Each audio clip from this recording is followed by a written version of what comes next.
राय प्रभु सादर।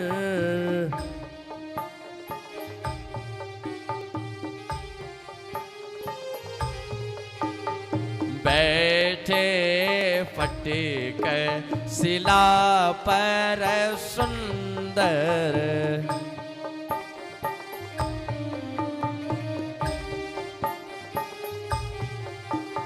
सीता चरण चोंच हति भागा।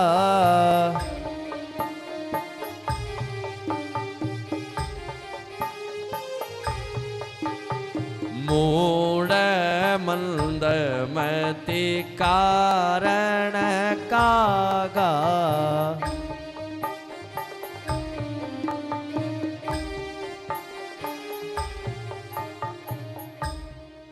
ऐसी दिव्य सीता जी को गहने पहनाता हुआ इंद्र का पुत्र देख रहा है और सोच रहा है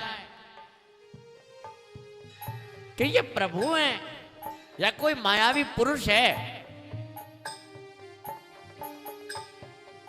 अपनी पत्नी के लिए ऐसा अनुराग रख रहे हैं, स्त्री में इतनी माया रख रहे हैं, ये प्रभु हैं क्या? और कौआ बनकर आया और सीता जी जहां विराज रही हैं उनके पैर में चोंच दी। चोंच देते ही लहू निकलने लगा और जैसे ही भगवान राम ने देखा सीता जी को, तत्क्षण सीख के धनुष से ऐसा तीर बनाया। राम जी का स्वभाव कैसा है, लेकिन दुष्टों के लिए तो एक सीख का तीर तेज गति से आता दिखा, उड़कर दूर भागने लगा बड़ी तेजी से। जान गया राम का भेजा तीर है।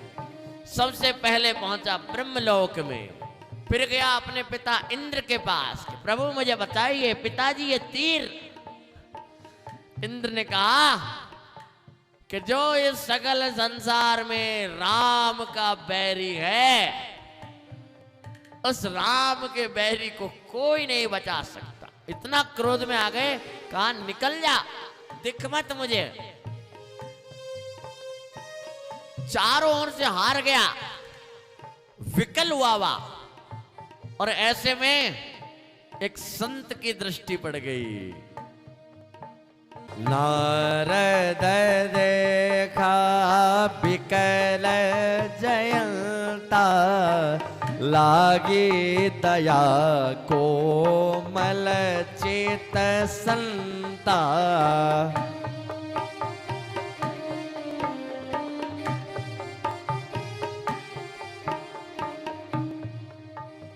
नारद जी ने कहा जयंत, तुम्हें अब केवल श्री राम के जबान से श्री राम ही बचा सकते हैं। उन्हीं श्री राम की शरण चले जाओ।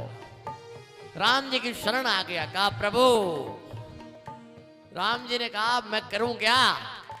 चाहे सीख का बाण से, सीख का धनुष, मेरे हाथ से जो ये बाण निकला गए व्यर्थ तो नहीं जाएगा। कृपा करके तुझे ये मारेगा नहीं, केवल तेरी एक आंख फोड़ देगा।